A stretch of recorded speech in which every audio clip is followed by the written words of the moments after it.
Halo, kembali berjumpa dengan saya Hersun Arif. Ya. Senang sekali nih masih terus bersama Bung Rocky Gerung. Bung Rocky kemarin pada peluncuran bukunya Sahgan dan Nainggolan yang Anda juga tampil sebagai pembicara, itu banyak orang kemudian menjadikan statement Anda sebagai quote of the day gitu. karena Sahganda ditangkap karena dia benar, bukan karena benur gitu. Dia diborgol karena benar, bukan karena benur ya. Saya kira itu jadi top quote top of the day gitu, di viral di mana-mana. Nah, tetapi yang menarik itu di sana kemarin ada sambutan dari Habib Rizik Syihab.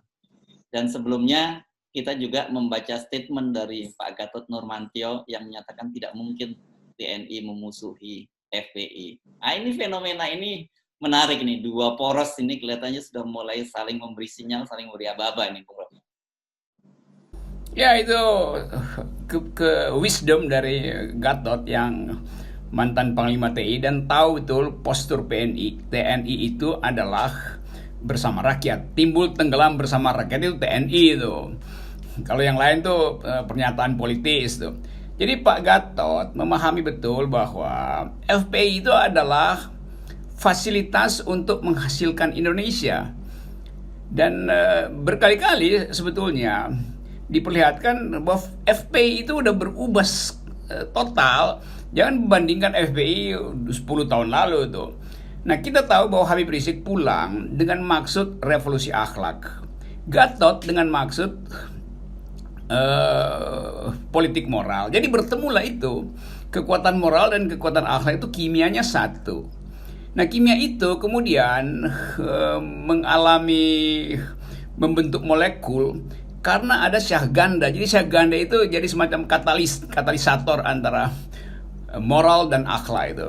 Nah, kami dari awal mengantisipasi bahwa politik Indonesia akhirnya harus diuji pada dataran akhlak, pada dataran moral. Jadi bertemu itu, karena itu saya sebut itu poros Menteng Petamburan atau Petamburan Menteng. Sama aja. Dulu ada bemo yang bolak-balik dari Menteng ke Petamburan tuh. Tahun-tahun 80-an masih ada bemo. Jadi Menteng dan Petamburan sebetulnya terhubung di dalam poros baru itu. Nah, poros itu bukan artinya ada polar Petamburan, polar Menteng. Poros artinya sumbu yang menghubungkan. Nah, sumbu itu ada emak-emak, ada kelas menengah Menteng, ada pedagang Tanah Abang. Jadi sumbu itu terbentuk secara historis, tidak disengaja atau tidak diarah-arahkan, tapi disediakan oleh sejarah. Itu yang terjadi di Jalan Tosari kemarin sore itu, dan itu dirayakan oleh publik sebagai arah baru politik nasional, gitu kira-kira. Arah baru ini yang sedang diamati oleh istana. Saya kira kita perlu bikin clear dulu soal Republik. Yang dimaksud poros Menteng ini adalah markas kami gitu ya, karena markas kami itu berada di Jalan Kusumataja nomor 76, itu berada di kawasan Menteng. Jadi kenapa kemudian Bung Rocky sering menyebutnya sebagai kawasan Menteng ya? Kemudian Bung Rocky sering menyebutnya sebagai kawasan Menteng ya. Iya, saya orang lama di Menteng, jadi saya sebut tuh Tosari, dulu namanya Jalan Tosari itu. Ya, Jalan Kusuma Atmaja betul tuh. Jadi itu strategis betul, karena itu pusat pengolahan ide terhubung dengan pusat pengolahan akhlak di Petamburan, maka jadilah itu poros ide dan akhlak, moral dan akhlak gitu. Intelektual dan mak-mak terhubung di dalam poros baru itu. Nah, kita menunggu sebetulnya reaksi yang lebih luas dari masyarakat sipil, dan saya pikir masyarakat sipil akan sangat rasional untuk melihat kemungkinan perubahan Indonesia melalui poros Menteng Petamburan itu. Karena ada sesak napas selama ini, seolah-olah politik hanya dikuasai oleh partai politik dan oposisi dikendalikan. Ternyata oposisi itu tumbuh karena kecerdasan publik sendiri. Jadi sumbu itu sebetulnya, atau poros itu terhubung oleh kecerdasan publik, bukan karena taktik strategi antara Petamburan dan Menteng, antara Habib Rizik dan Gatot Nurmantio, tapi sejarahlah yang menghubungkan itu. Ya, kalau posisi Pak Gatot dengan latar belakangnya sebagai Panglima TNI kan clear gitu, di mana dia posisi berada. Yang sering orang memang pertanyakan itu posisi Habib Rizik Syihab gitu ya. Satu tadi citranya di masa lalu yang beringas, kemudian satu lagi soal posisi dia yang terlampau kanan gitu, dianggap dia ini orang yang anti pluralisme. Ini yang banyak disoroti kan begitu. Padahal kalau kita tahu, selain Anda tadi menyebutkan kan sudah ada tulisan dari Stephen Wright, ini seorang wartawan Associated Press, yang menunjukkan bahwa ketika ada bencana yang pertama kali datang itu adalah FBI. Dan itu dikutip, kalau saya searching di Google itu dikutip Fox News, dikutip oleh Australian Broadcasting, oleh New York Times dan sebagainya. New York Times juga mengangkat itu. Nah, citra ini kelihatannya yang tidak banyak diangkat oleh publik, tidak dikenali oleh publik, Bung Rocky. Benar, Habib Rizik itu intelektual, bagaimanapun dia doktor, menulis disertasi, jadi dia punya banyak referensi tentang kemajemukan itu. Lalu dia rumuskan itu sebagai alat perjuangan politik. Jadi sangat salah mereka yang menganggap bahwa Habib Rizik nggak bisa memperlebar spektrum politik, seolah-olah dia sangat kanan itu. Iya, di dalam memori istana sangat kanan.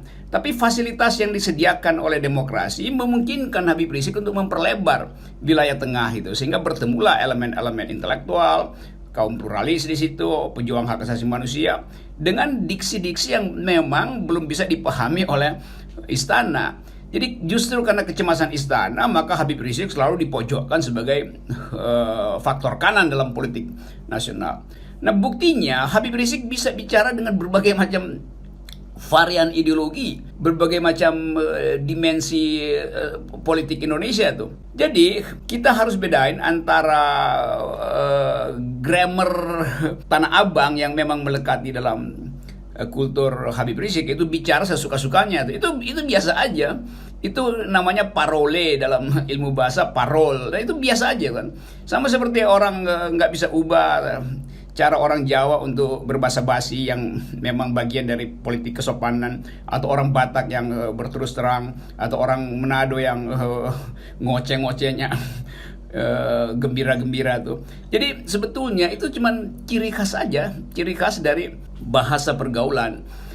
Nah, orang melihat bahwa Indonesia, apalagi Jakarta, apalagi Betawi, selalu ingin punya tokoh, punya semacam si pitung gitu. Ini orang proyeksikan Habib Rizik sebagai si pitung. Nah, dengan sendirinya Habib Rizik mesti berlaga atau memperlihatkan perilaku pitung kan, yang berani menantang, bahkan punya kemampuan membagi-bagi rezeki. Kan itu yang diminta oleh publik kan. Jadi ini cuman langgam bahasa politik aja, tapi intinya saya amati bahwa Habib Rizik plural, bahkan lebih plural dari mereka yang ada di istana. Karena tidak mau memonopoli kebenaran ideologi, tidak mau menyeragamkan agama. Itu soal-soal yang tumbuh di dalam fasilitas baru politik hari ini. Habib Rizik mengerti itu, dan dia berupaya untuk berselancar di dalam ketegangan-ketegangan politik nasional hari ini. Ya, ini menarik memang kalau Anda tadi, sekarang ini lagi viral, ada video viral tuh. Ada banner besar gitu, dipasang gambarnya Habib Rizik Syihab dengan Lius Sungkarisma gitu, dan kemudian ada logo I love you gitu. Rupanya Lius aktivis Buddha memasang ini di atas toko bakmi dia di kawasan Glodok sana. Ya, saya kenal Lius. Lius juga orang yang unik gitu. Dia bisa masuk dalam semua kalangan dengan bahasa tubuhnya, bahkan tubuhnya aja udah menarik kan, udah lucu gitu. Dan Lius adalah tipe dari orang yang nggak terbebani dengan soal-soal minoritas. Dia luwes bicara dengan semua tokoh. Itu sebetulnya Indonesia tuh. Jadi postulat-postulat yang berupaya mengkanankan Habib Rizik atau meminoritaskan Lius itu akhirnya lenyap hanya oleh satu foto itu. Dan publik bergembira, lega melihat itu. Padahal itu hal yang biasa sekali. Inilah kesalahan istana kalau terlalu kuat dengan narasi untuk memojokkan seseorang itu. Bung Rocky, nah sekarang apa implikasinya terhadap konstelasi politik itu ketika Anda sebut mulai ada tanda-tanda poros Petamburan dengan poros Menteng ini bertemu?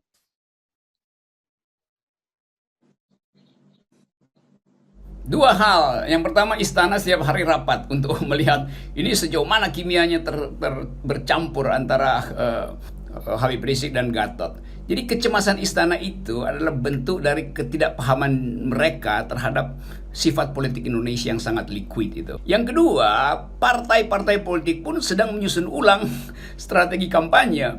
Kan ini dua tokoh yang mau tidak mau akan mempengaruhi pertandingan pilkada, apalagi 2024. Jadi konfigurasi politik di istana itu terganggu, dan konfigurasi politik di partai-partai itu mulai diusik oleh poros ini.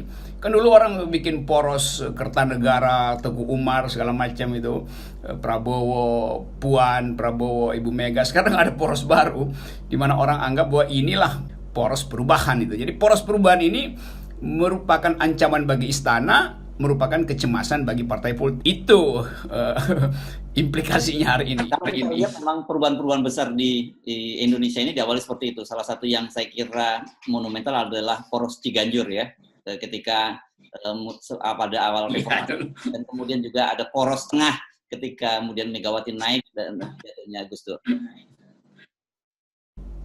Ya, ini namanya poros akal sehat loh. Karena kita menghubungkan antara kekuatan moral dan kekuatan politik real. Bagaimanapun Habib Rizik itu sebagai simbol akhlak, dia punya masa yang real, yang setiap saat bisa menghasilkan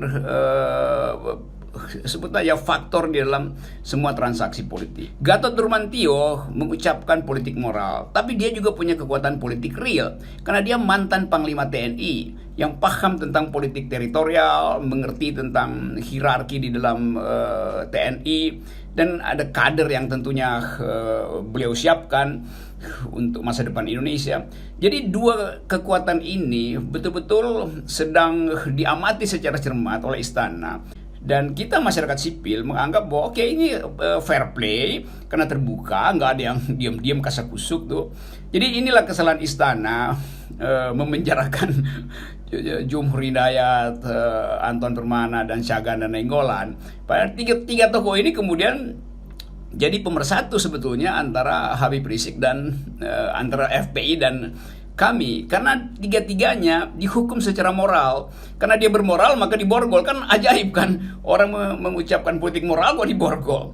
Nah itulah, ini yang kemudian ditangkap oleh masyarakat Indonesia sebagai upaya istana untuk membekuk mereka yang berpikir kritis.